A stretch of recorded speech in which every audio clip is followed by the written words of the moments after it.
pobres, y especialmente los grupos de izquierda, era la de evolución por revolución. La idea era que los países pobres podrían salir de tal condición mediante procesos revolucionarios que los emanciparían para establecer un nuevo orden local y mundial. Pero el tiempo demostró lo ilusorio de ese ideal. Donde esas revoluciones triunfaron, se convirtieron en dictaduras y sus promesas de libertad en papel mojado. Podría decirse que hoy en día muy pocas personas piensan así, pero de alguna manera esta ideología ha sobrevivido y lo ha hecho donde menos se hubiera esperado. Ha sobrevivido en movimientos cristianos. Algunos todavía proclaman evolución por revolución, todavía proclaman una revolución espiritual, un fuego fresco como si eso pudiera existir, una generación restauradora que transforme al mundo. Es común escuchar o leer afirmaciones como la que dice que el mundo no ha visto lo que Dios puede ser por un hombre que se entrega incondicionalmente a Él.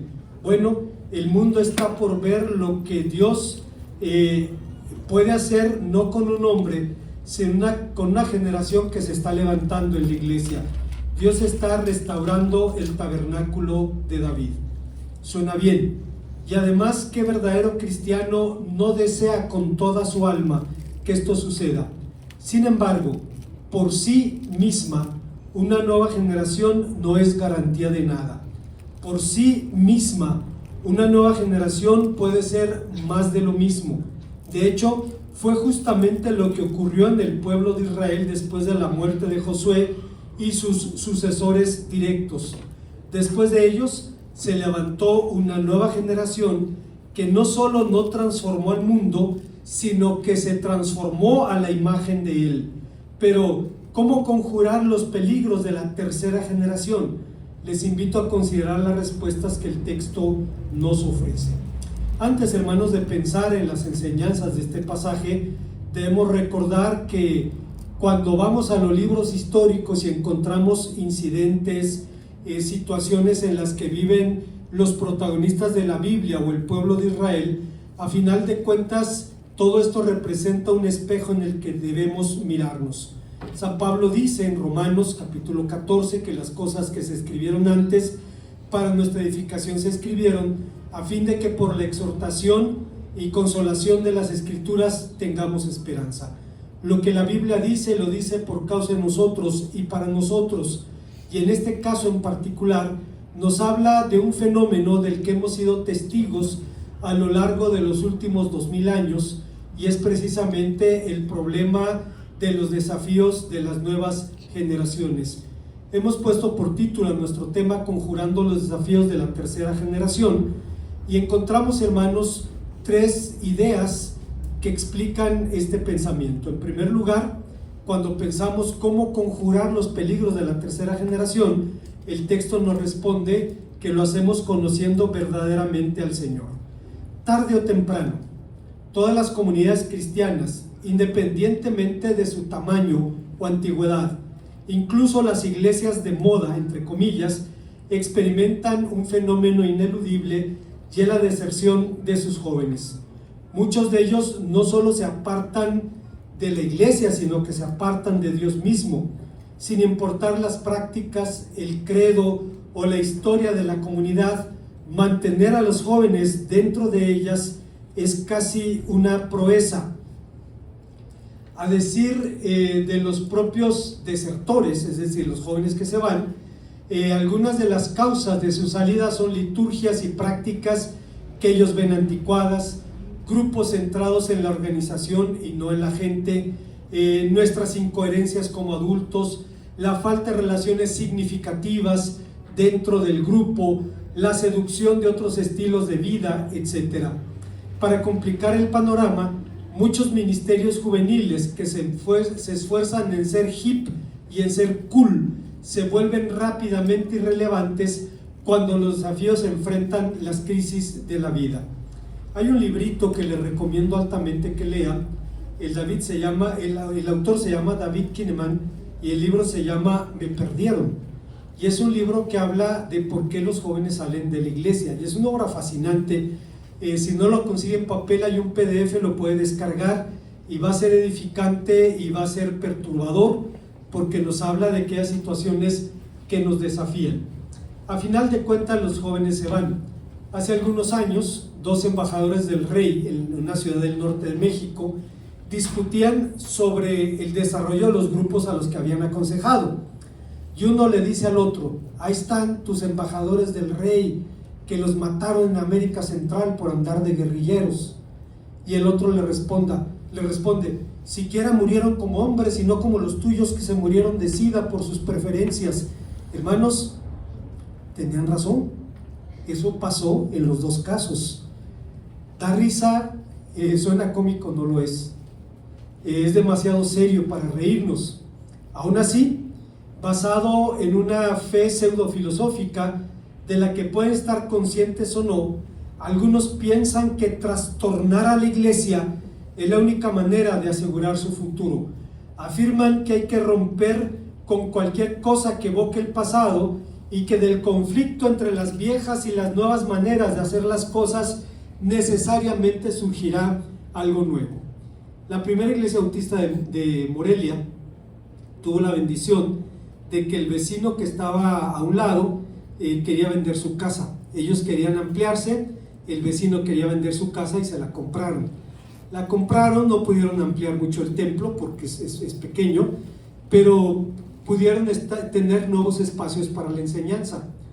Pero un problema que tenían es que es una iglesia de más de 100 años, o que tienen es más de 100 años, 130, 140 años, y allí está el piano que regaló la bisabuela, el reloj que regaló el abuelo, la Biblia que compró el tatarabuelo, y de pronto eran objetos antiguos, no inservibles, porque pues aunque una Biblia sea vieja, sea antigua, pues sigue siendo palabra de Dios, y el dilema era qué hacer con eso.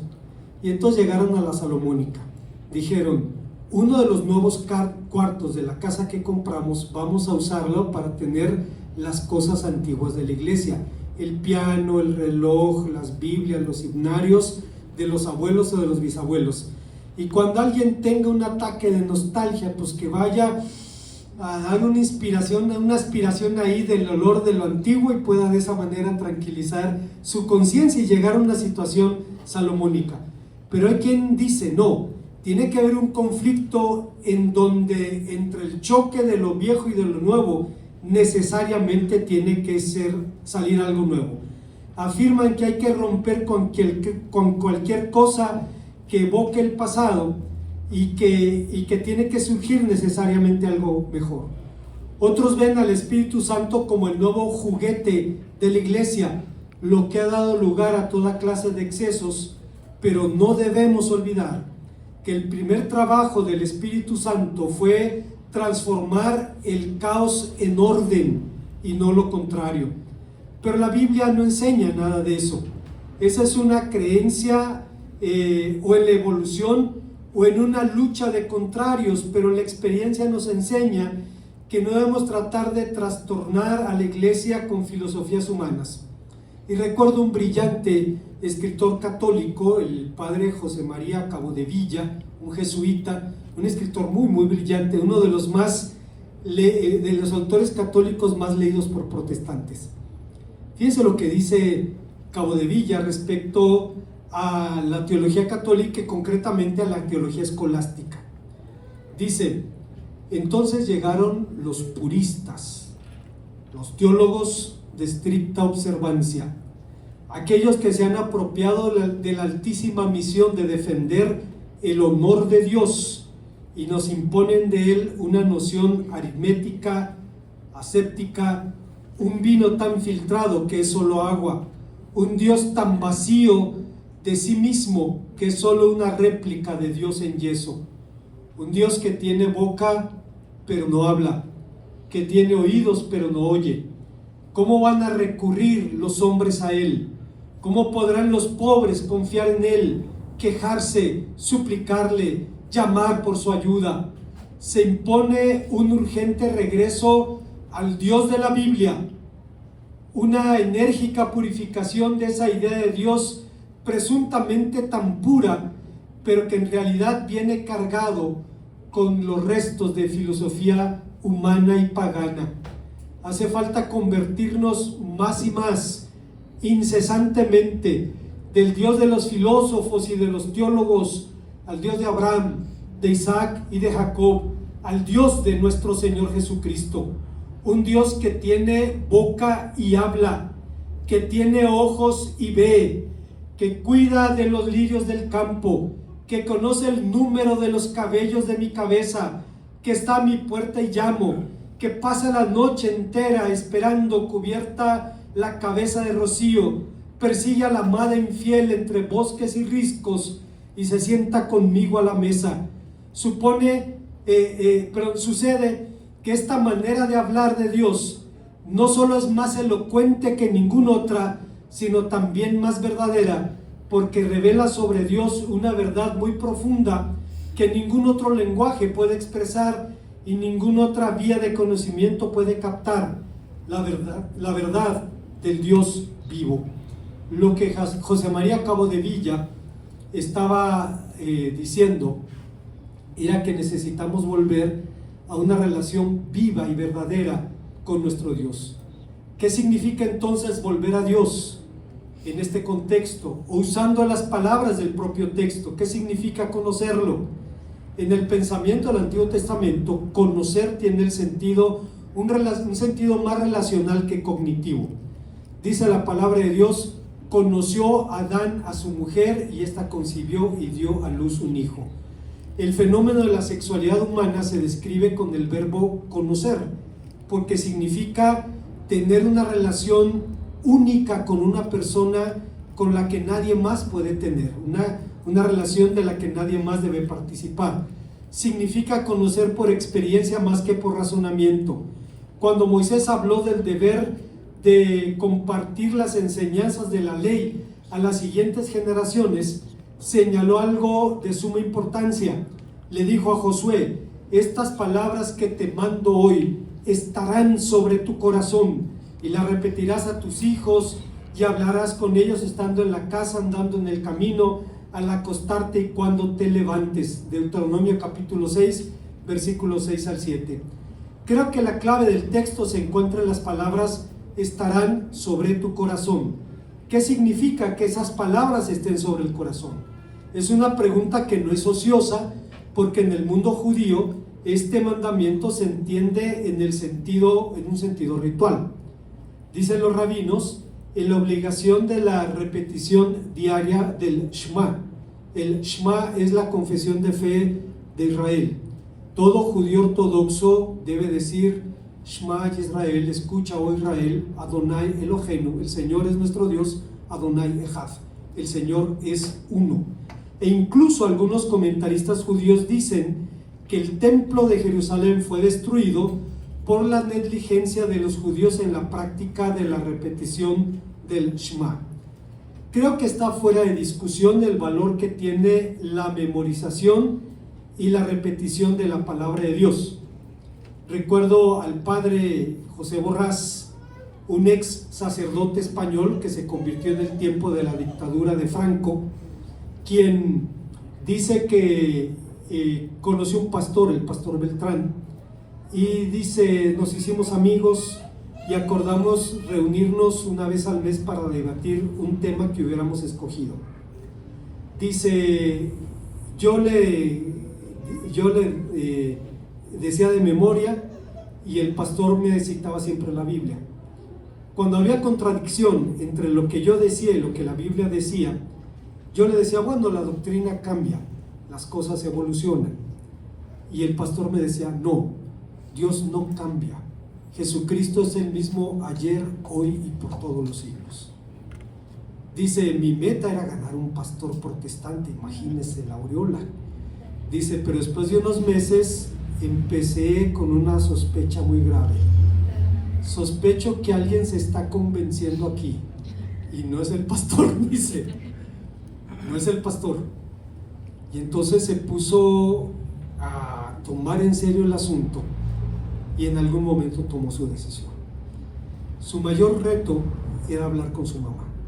Ellos eran valencianos Y en Valencia le dicen el Vaticano español, porque cada familia española allí tiene un hijo, una hija, cura o monja.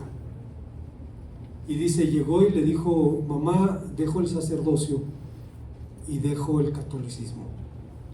Dice, mi madre decía, si mi hijo es representante de Cristo en la tierra, su humilde servidor es representante de la Madre de Cristo en la tierra.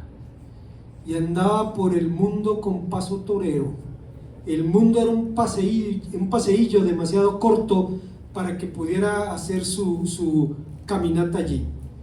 Y de pronto le dice que se acabó, que no iba a seguir. Dice, primero me rogó que por amor a ella no dejara la iglesia. Como no funcionó, dice, cayó de rodillas con los brazos en cruz y le rogó que no dejara la iglesia. Como no funcionó, cambió de táctica. Se paró y le señaló a la puerta y le dijo, aquí no queremos a los protestantes. Si vas a seguir con esas doctrinas, cuanto antes te vayas, mejor. Dice, yo era el orgullo y la vanidad de mi madre y me estaba echando. Dice, era una lucha terrible. Y entonces recordé un versículo que me enseñó el pastor: aunque mi madre y mi padre me dejaran, con todo el Señor me recogerá. Dice, tuve que salir de esa puerta, hacer el servicio militar, revalidar sus estudios desde preescolar hasta el doctorado. Después fue profesor de filosofía de la Reina en la Universidad de Madrid, fue director del seminario de Madrid, fue pastor de la primera iglesia bautista. Hay valor en memorizar la palabra de Dios, pero sospecho que el texto habla de mucho más que de eso. Creo que habla de algo que trasciende lo meramente litúrgico. Creo que lo que Moisés realmente dijo es que no podemos compartir lo que no tenemos, que nadie puede dar lo que no tiene. Este discurso no era una nueva ley añadida al decálogo, era el desarrollo y el despliegue de las leyes y decretos del pacto envueltos en el germen de los 10 mandamientos. Concretamente, era una exposición del precepto yo soy el Señor tu Dios. Y la razón de la necesidad de ese desarrollo es evidente. Si la palabra de Dios no está en nuestro corazón, si no la creemos, si no la vivimos, si no la obedecemos, difícilmente podemos comunicarla de manera relevante. Nadie puede decir a sus hijos, haz lo que te digo, pero no hagas lo que yo hago. Pero obviamente se trata de algo todavía mucho más importante que conocer la palabra de Dios. Se trata de conocer al Dios de la palabra. Se trata de conocer a ese Señor. Y Carlos Spurgeon decía al respecto, el conocimiento espiritual de Cristo tiene que ser un conocimiento personal. No puedo conocer a Jesucristo a través del conocimiento de otro. Tengo que conocerlo yo. Tengo que conocerle por mi propia cuenta. Este debe ser un conocimiento inteligente. Debo conocerlo no como un sueño visionario o imaginario, sino como la palabra de Dios lo revela. Tengo que conocer su ministerio, sus atributos, su obra, su gloria. Debo meditar en él hasta comprender con todos los santos, como decía San Pablo, cuál sea la anchura, la longitud, la profundidad y la altura, y conocer el amor de Cristo que excede todo conocimiento. Será un conocimiento afectuoso. De hecho, si yo le conozco plenamente, voy a amarle. Una onza de conocimiento del corazón vale más que una tonelada de aprendizaje intelectual. Nuestro conocimiento de Él debe ser un conocimiento satisfactorio. Cuando conozco a mi Señor, mi mente estará llena hasta los topes. Sentiré que tengo un espíritu anhelante. Este es el pan del cual un hombre come para nunca volver a tener hambre. Al mismo tiempo, conocerlo será un conocimiento apasionante. Cuanto más conozco a mi amado, cuanto más querré saber de él. Mientras escale más alto, serán más altas las cumbres que invitan mis pasos ansiosos. Desearé más mientras más tenga, al igual que el tesoro del avaro, mi oro me hará ambicionarlo más. Cuando digo esto, hermano, recuerdo una anécdota en la iglesia donde conocí el Evangelio. Es un ejido pequeño, tendrá, si mucho, 5,000 habitantes. Llegué a hacer el servicio social allí y ahí me hablaron de Cristo y ahí me quedé. Un día llegó a ese pueblo un cura muy beligerante y retó al pastor a un debate público. El pastor era un jovencito, Armando Amaya, nuevo en el ministerio, y lo retó a debatir. El hombre tenía formación en el seminario, o sea, no era un neófito, pero el cura lo invitó con una condición: no quiero que traigas a la hermana Pilar, a la hermana María ni a la hermana Juanita. ¿Por qué? Porque eran leonas de oración, mujeres que dedicaban su vida a la oración, mujeres de Dios. Y el cura decía: no quiero tratar con ellas, les tenía miedo. Carlos Spurgeon dice: una onza de conocimiento del corazón vale más que una tonelada de conocimiento intelectual. Ese conocimiento del corazón es conocimiento de Cristo, que viene de Él y que es para Él. Estaremos de acuerdo con Spurgeon, pero no debemos olvidar, mucho cuidado, que el órgano del conocimiento intelectual es la obediencia.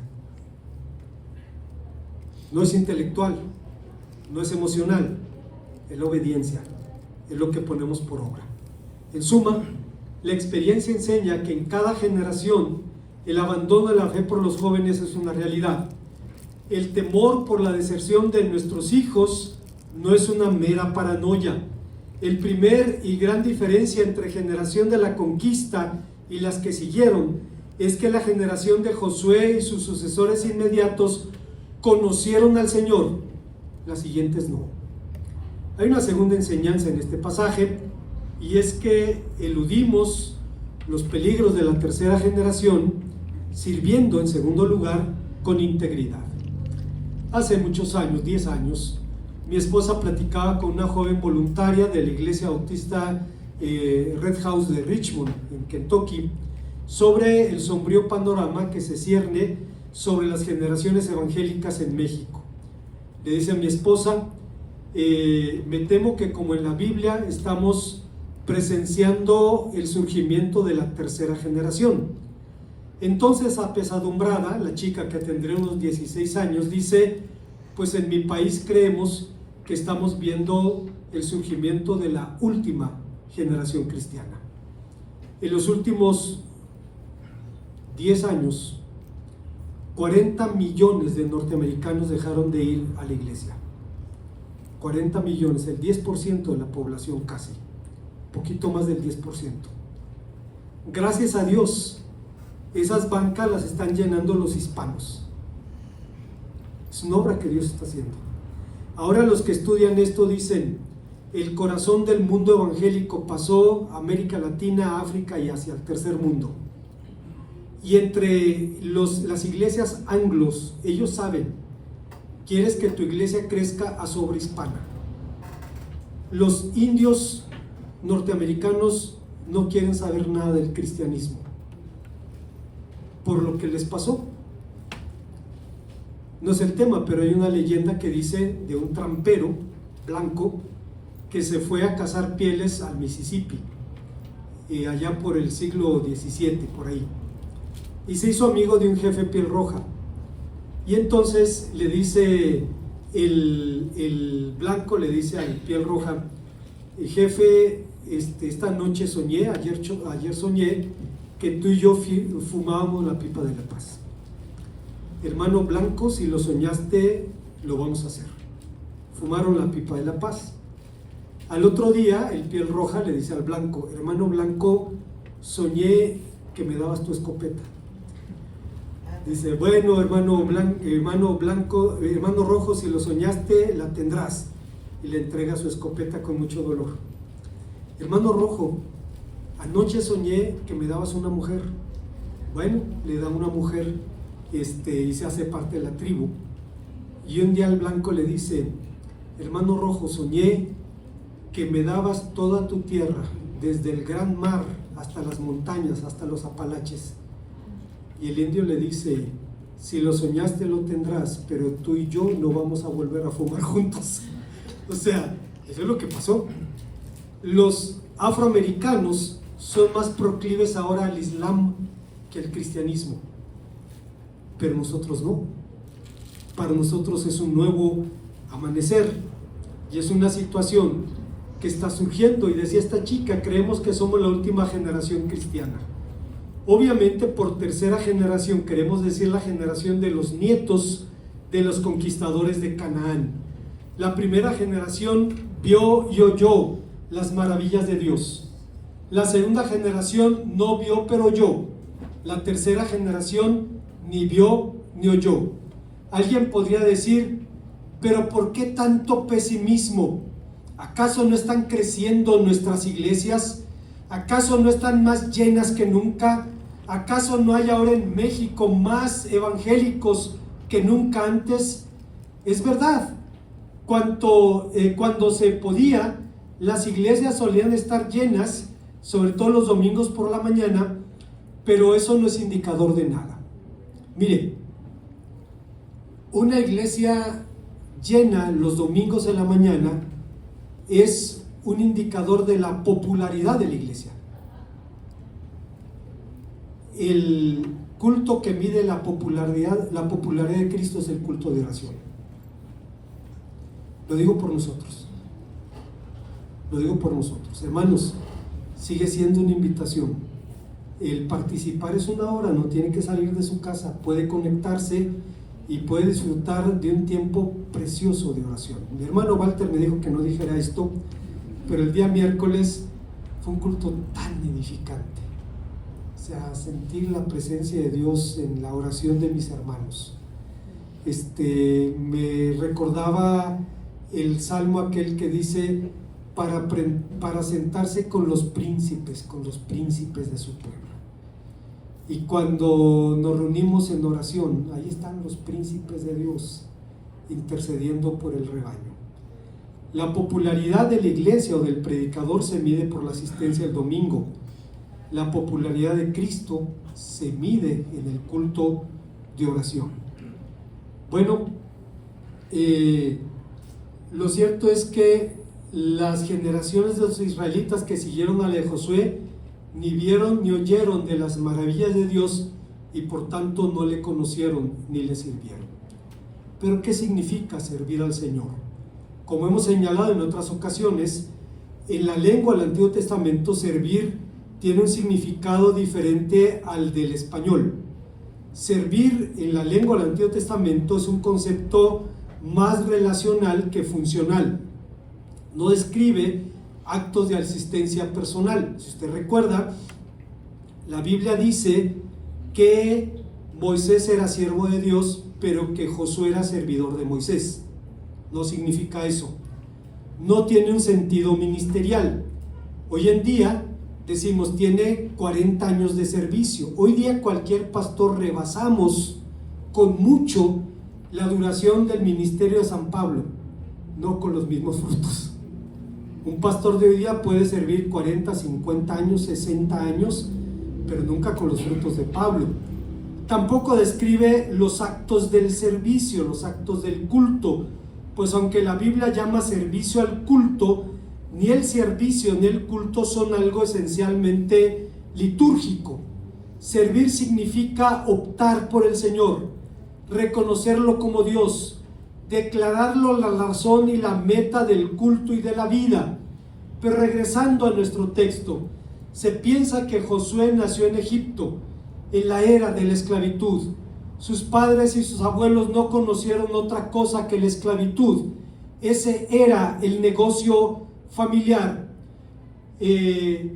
No sabían otra cosa sino cuerpos sudados, espaldas golpeadas, cuerpos adoloridos y tareas interminables.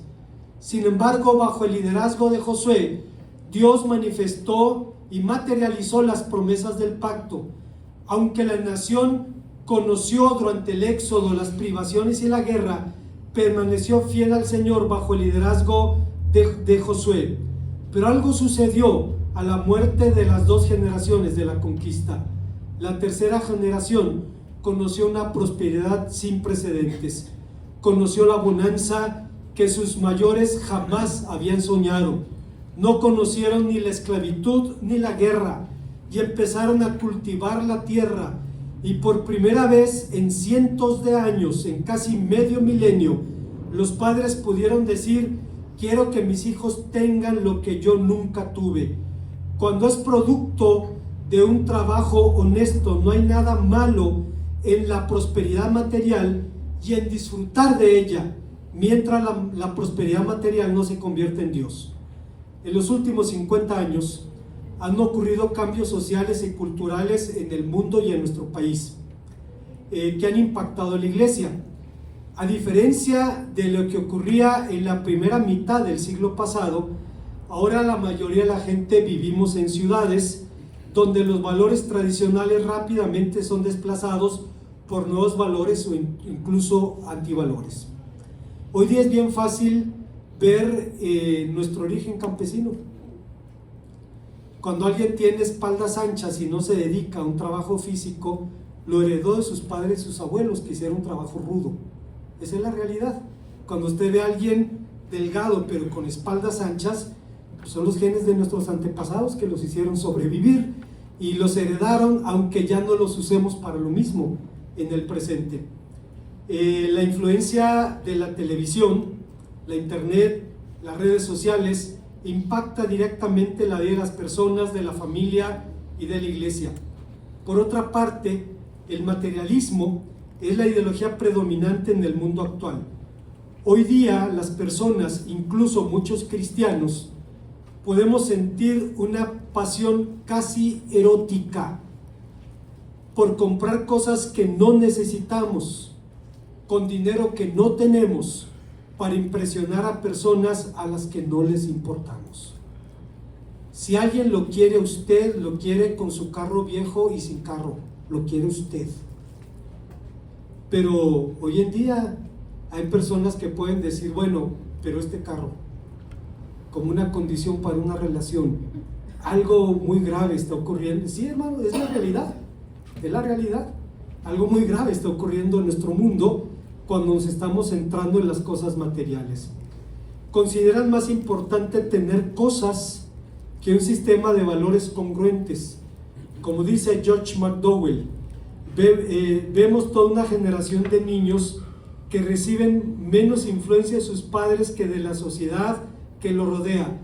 Una sociedad llena de ídolos y falsificaciones, una sociedad incapaz de distinguir entre lo bueno y lo malo, una sociedad que no puede distinguir entre lo humano y lo animal, entre varón y hembra, entre la razón y la locura, entre el arte y la pornografía, entre el conocimiento y la ignorancia.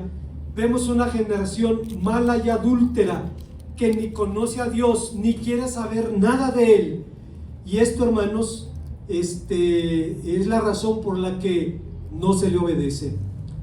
¿Podemos culpar a la sociedad por la pérdida de identidad cristiana? Claro que no.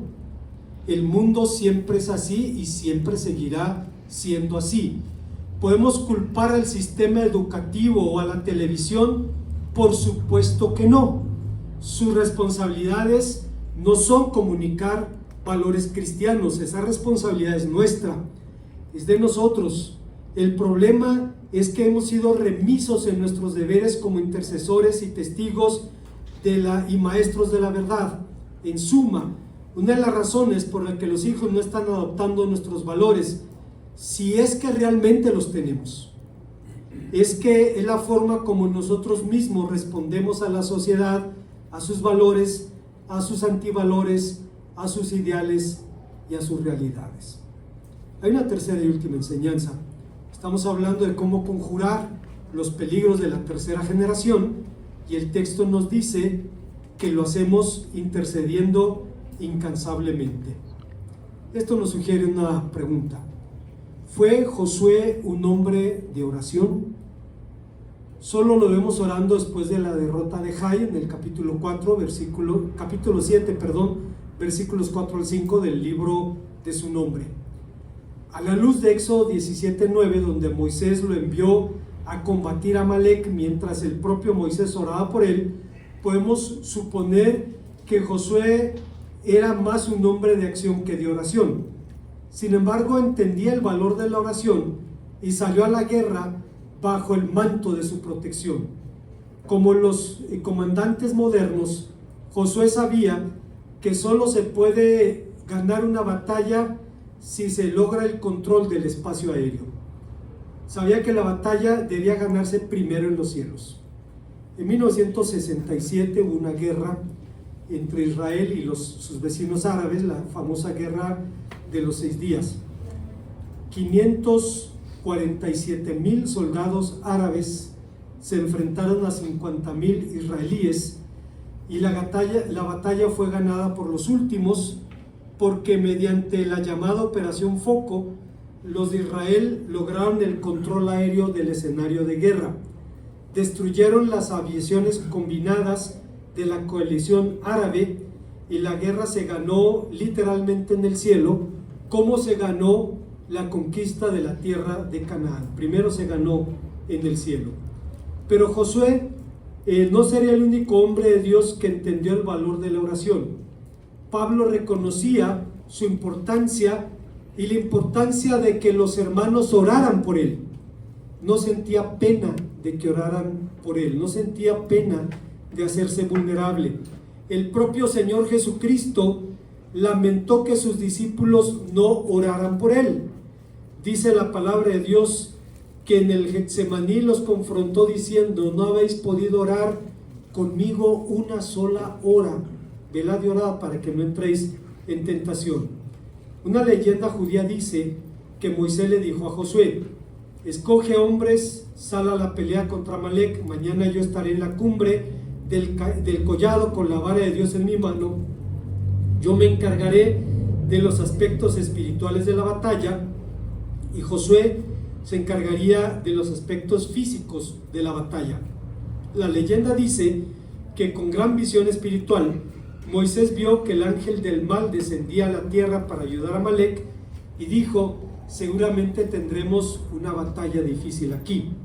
Obviamente es una leyenda, la Biblia no dice eso, pero a fin de cuentas, escuche usted, Martin Lloyd Jones decía: todos los problemas de los cristianos son espirituales. No, mi problema es físico, estoy luchando con el cáncer. Mi problema es económico, mi problema es de relaciones. Dice Martin Lloyd Jones: todos los problemas de los cristianos son espirituales. Decía Bonhoeffer: porque el cristiano solo puede relacionarse indirectamente con los demás. ¿Qué quería decir? El esposo con la esposa a través de Cristo, y eso hace posible el amor y la paciencia de Cristo. El amigo con el enemigo a través de Cristo, orando por él. El que atraviesa una dificultad económica a través de Cristo, sabiendo que un propósito tendrá Dios en nuestra disciplina económica si no hemos sido malos mayordomos. Incluso, decía Bonhoeffer, nuestra relación con Dios es indirecta, es a través de Cristo. Cuando usted y yo oramos, le decimos: te lo pedimos en el nombre de Cristo. ¿Por qué es así o por qué tiene que ser así? Porque a través de Cristo, hermanos, su gracia, su paciencia, su amor, su misericordia se materializan y se hace posible nuestra interacción con aquellos con quienes tenemos que convivir. ¿No dice el apóstol San Pablo acaso que nuestra lucha no es con carne y sangre, sino con potestades espirituales? Si Josué era un hombre de acción, no significa que no apreciara o no actuara bajo la cobertura de la oración. Un común denominador de los grandes hombres de Dios en la antigüedad bíblica fue su vida de oración. Moisés fue un intercesor incansable. Cuando el Señor le dijo: voy a destruir a Israel, porque se han hecho un Dios de oro, y voy a crear un nuevo Israel de tu descendencia. Moisés se pone entre Dios y el pueblo y le dice: bórrame de tu libro. ¿Qué dirán los cananeos? ¿Qué dirán los egipcios? Que sacaste a tu pueblo y tuviste que matarlo en el desierto. Si es así, mátame primero a mí. Y hermanos, Moisés se pone entre Dios y el pueblo, y obviamente Dios se agrada del corazón de su siervo. Podemos recordar, hermanos, que dijo: yo te ruego que perdones su pecado, y si no lo vas a perdonar, bórrame de tu libro que has escrito. Podemos recordar a Samuel, el profeta, cuando el pueblo le pide que interceda por él, y responde: lejos esté de mí que peque yo contra el Señor, dejando de orar por vosotros. Antes bien os enseñaré el camino bueno y recto. O el celo del profeta Jeremías, un intercesor incansable por un pueblo al que se le agotaba el tiempo.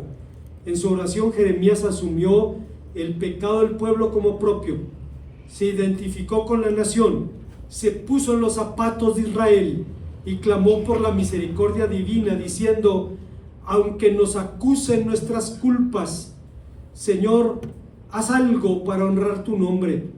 ¿Por qué te portas como un forastero en el país, como un viajero que solo pasa la noche? ¿Por qué te estás portando con alguien que está adormecido, como un guerrero incapaz de salvar? Pero tú, Señor, estás entre nosotros, somos reconocidos por tu nombre, no nos abandones. Pero seguramente el ejemplo más elocuente de la oración de un padre sobre su hijo le encontramos en un hombre de la antigüedad bíblica del que muy poco conocemos. Estamos hablando de Job. De Job, decía un comentarista judío de la Edad Media, Maimónides, judío español, él decía: de Job algunos dicen que existió, pero no pueden decir ni cuándo ni dónde, y es cierto. Otros dicen que sí, otros dicen que no existió, que es una ficción literaria, pero lo que le pasó a Job sigue ocurriendo en el mundo, y es motivo de perplejidad para los sabios. Dice la palabra de Dios que Job era un hombre que ejercía el papel de sacerdote de su familia, lo que nos indica que debió vivir más o menos en los tiempos de Abraham, porque el panorama religioso es de ese tiempo. La única forma de idolatría tenía que ver con el culto a las estrellas, y sin embargo, hermanos, era un hombre plenamente consciente del Dios en quien creía. Bueno, dice la palabra de Dios que sucedía que cuando los días de los banquetes de sus hijos habían pasado, Job enviaba a buscarlos y los santificaba, levantándose temprano y ofreciendo holocaustos conforme al número de ellos, porque decía Job: quizá mis hijos hayan pecado y maldecido a Dios en sus corazones. Así hacía Job siempre. Es Job capítulo 1, versículo 5. Analizando el texto, descubrimos 3 elementos en la oración del patriarca. Primero, era una oración específica. Oraba por su familia, era la prioridad en su tiempo de oración. Oraba por el nombre de cada uno de sus hijos, específicamente por su vida espiritual. No pedía riquezas materiales para ellos, pedía para ellos riquezas espirituales. 2, era una intercesión diaria, no era una oración casual o apagafuegos, era una oración constante. Y 3, era una oración fervorosa. Se levantaba muy temprano en la mañana para poner a sus hijos delante de Dios, por lo que bien diría Matthew Henry, ese puritano que vivió hace 300 años, de la oración del patriarca. Era perseverante en sus funciones sacerdotales. Los actos de fe y arrepentimiento deben renovarse constantemente, porque constantemente se renuevan nuestras transgresiones. Quien haya servido a Dios rectamente ha de servirlo continuamente. Cuando digo esto, hermano, recuerdo una familia del pueblo donde conocí el Evangelio, los hermanos Medina. El viejo, don Tomás, fue un luchador social. Era caporal en la hacienda en el tiempo de los hacendados y en algún momento tuvo que impactarle la crueldad de los hacendados sobre los peones. Eran brutales. Muchos de ellos en la comarca lagunera eran vascos y él fue testigo de eso y cambió su corazón. Cuando empezó el movimiento agrarista, se pasó del lado de los agraristas y el patrón le puso precio a su cabeza. Don Tomás tuvo que vivir a salto de mata hasta que el general Cárdenas hizo la reforma agraria. 500,000 hectáreas de las mejores tierras del país fueron repartidas entre los campesinos pobres en la comarca lagunera y fue un nuevo amanecer para esa gente. Al final no resolvió el problema de fondo, el problema de la pobreza, pero al final de cuentas fue un remedio que por algunas generaciones significó cierto alivio. El hermano Tomás, hermanos, era un hombre que vivió años duros y su esposa, ella cuando conocieron el Evangelio, le pedía a Dios que sus hijos no conocieran la pobreza que ellos habían conocido. Y Dios oyó su oración. La mitad de ellos se convirtieron, la otra mitad no. A los que se convirtieron les fue razonablemente bien en términos económicos, viven bien, no ricos, pero tienen más de lo necesario. A los que no se convirtieron les fue muy bien, pero con vidas hechas pedazos, 3 matrimonios, 4 matrimonios. Y recuerdo a uno de sus hijos, uno de los hijos de don Tomás, que era profesor y llegó a ser líder en el CENTE, en el sindicato de maestros. Él era comunista, era comunista ideológico, era marxista. Y recuerdo cuando cayó la Unión Soviética, el profe escribía artículos como si Dios se hubiera muerto. Así, se cayó la Unión Soviética, ¿cómo es posible? De pronto tenía una fe casi religiosa en los movimientos de izquierda y tuvo que ver con horror y con dolor que simplemente la fuente de su esperanza en un mundo mejor simplemente se había desvanecido. Después la hermana Medina diría: me equivoqué en mi oración, debí pedirle a Dios que mis hijos lo conocieran, y conociéndolo a él, Dios los va a bendecir y los va a prosperar. Pensé que lo más importante es que no fueran pobres. Dice, a final de cuentas, vi que prosperaron materialmente dentro de su ruina espiritual. Seguramente la razón por la que Carlos Spurgeon dijo en alguna ocasión: ¿ora usted siempre por otras personas? ¿Cree que ha tomado la causa de sus hijos, de su iglesia, de sus vecinos, del mundo perdido ante Dios como debiera haberlo hecho? Si usted lo ha hecho, yo no. Y escribo esto como el pecador más grande ante el Maestro, para hacer confesión de mi pecado, y mientras exhorto a practicar lo que indudablemente es un noble privilegio, me estoy exhortando principalmente a mí. ¿Cómo podemos pagar la deuda que tenemos para con la iglesia a menos que oremos por otros? ¿Cómo fue convertido usted? Fue porque alguien oró por usted. Al pensar en mi propia conversión, no me equivoco al decir que se debió a las oraciones de mi madre por medio del Espíritu de Dios. Creo que el Señor oyó sus fervientes ruegos que yo no sabía que hacía por mí. Tal vez alguien oró por usted cuando era un bebé y mientras dormía en su cuna, las oraciones de su madre se vertían cálidas sobre sus sienes, convirtiéndose en su verdadero bautismo cristiano cuando todavía era pequeño. Tal vez usted es un marido que fue alcanzado por la oración de su esposa. Tal vez fueron las oraciones de una hermana o de una maestra de la escuela dominical. Si por la oración de otros usted y yo fuimos llevados a Cristo, ¿de qué otra forma podemos pagar la bondad cristiana sin orando por otros?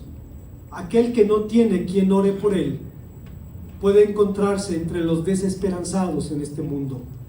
Que ninguna persona entre sus conocidos diga que no tiene quien ore por él. Como conclusión, cuando un servidor estudiaba este relato, me preguntaba si realmente hay una enseñanza positiva derivada de la apostasía de Israel. Por definición, de bote pronto, podemos responder que sí, que lo que la Biblia dice se escribió para nuestra instrucción y nuestra edificación. Podemos recordar, hermanos, sin embargo, o debemos recordar que creo que esto es verdad, pero pienso que las enseñanzas del relato van todavía más allá. Nos recuerda que no hay sustituto para la fidelidad. Nos recuerda que no hay recetas rápidas para hacer la obra de Dios. Hace un año, en una reunión de las nuevas iglesias, se entrevistó a un grupo de pastores preguntándoles cómo ser líderes de impacto entre los jóvenes. Y hubo varias respuestas entre los pastores jóvenes. Debemos ser genuinos, hablar con la iglesia como hablamos en la calle. Si la gente de la calle dice, perdón, eso dijo esta persona, está cañón, pues tú debes decir lo mismo en el púlpito. Si la gente dice no manches, debes decir lo mismo también en el púlpito. Es decir, tenemos que ser frescos. Entonces un pastor maduro, el fundador de ese movimiento, dijo, nuestro problema es justamente ese. Hemos creído que podemos ganar al mundo imitando al mundo.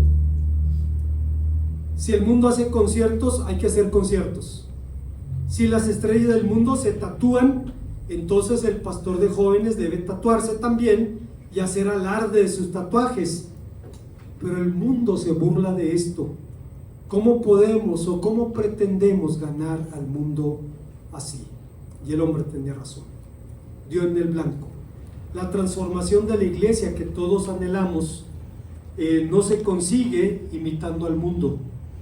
Tampoco siguiendo conscientes o inconscientemente preceptos darwinianos como el supuesto de una evolución de los grupos cristianos para resolver por sí sola los desafíos. La idea de que la iglesia debe pasar por una suerte de lucha de contrarios entre conservadores y nuevos cristianos no se enseña en la Biblia. Hay iglesias que resuelven de manera fabulosa estos desafíos. No sé si les comenté hace un momento que la primera de Morelia compró una casa que vendían a sus espaldas y bueno, tenía un espacio bastante grande, pero había un conflicto en la iglesia. Los que querían sacar el piano es una iglesia de 140 años. El piano lo regaló el tatarabuelo, no lo puede sacar. El reloj lo regaló el bisabuelo. Las Biblias y los himnarios las trajeron los abuelos, no los puede sacar. Y entonces el pastor fue creativo y dijo, bueno, uno de los nuevos salones vamos a hacerlo un museo. Y quien tenga añoranza de nostalgia, que dé una inhalación de pasado allí en ese salón y ya regrese a la iglesia y participe del culto con su conciencia tranquila. Ya no quisieron. Y la gente que quiere ver todavía esos objetos, hay un lugar en donde están allí y sigue siendo bendición el recuerdo de los mayores. Y sigue habiendo gratitud por lo que aportaron por la obra de nuestro Dios. Pero la iglesia no se transforma, hermanos, trastornándola. O la idea de que la iglesia debe pasar por esta lucha para que resulte algo nuevo, la Biblia no enseña eso. La Biblia enseña que la obra de Dios debe hacerse bajo su dirección, con los criterios y los recursos de Dios. Decía Spurgeon, no podemos cargar los cañones de Dios con la pólvora del diablo. Así que por sí misma, una nueva generación no es garantía de nada. Es más, por sí misma, una nueva generación es más de lo mismo.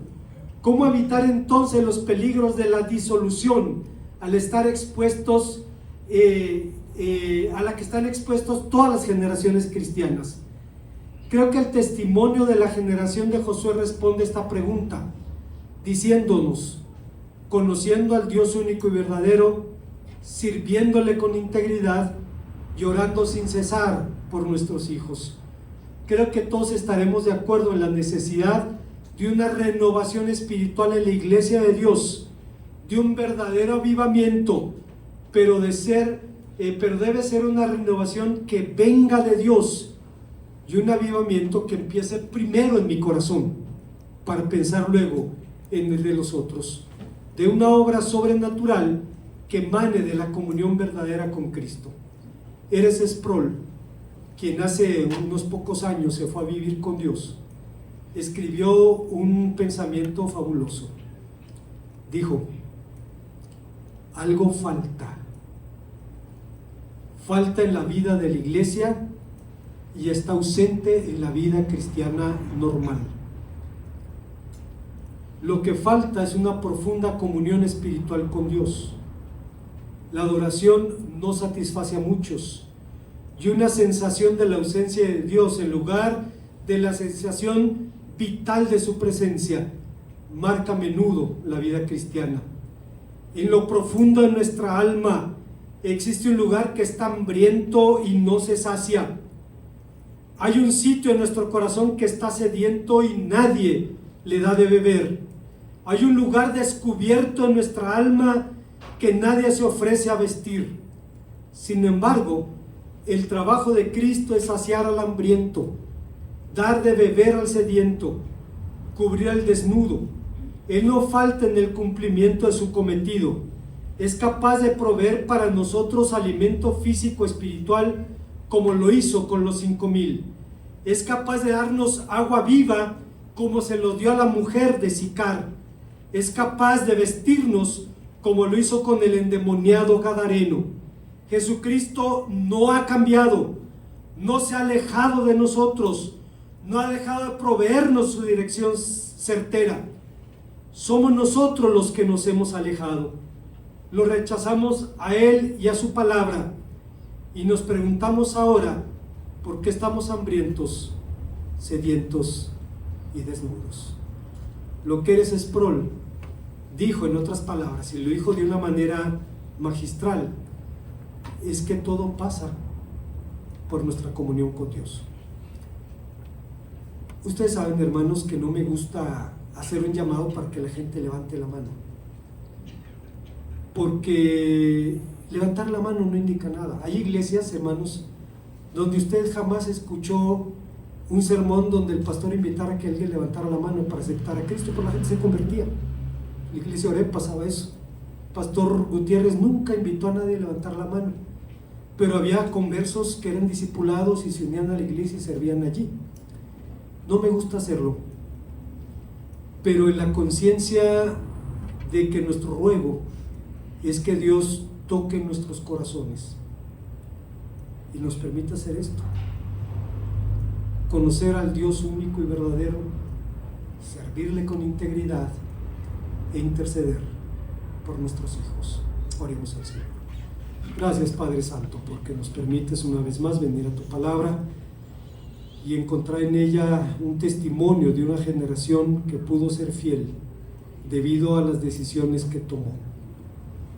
Recordamos las palabras de tu siervo Josué, quien a sus 110 años desafió a la nación diciendo: escogeos a quien sirváis, si a los dioses a quienes sirvieron vuestros padres cuando estaban al otro lado del río, o a los dioses de los amorreos en cuya tierra habitáis, pero yo y mi casa serviremos al Señor. Queremos decirte lo mismo, conscientes de lo que significa, buscando tu gloria, para bendición de este mundo, para gloria tuya, en Cristo Jesús.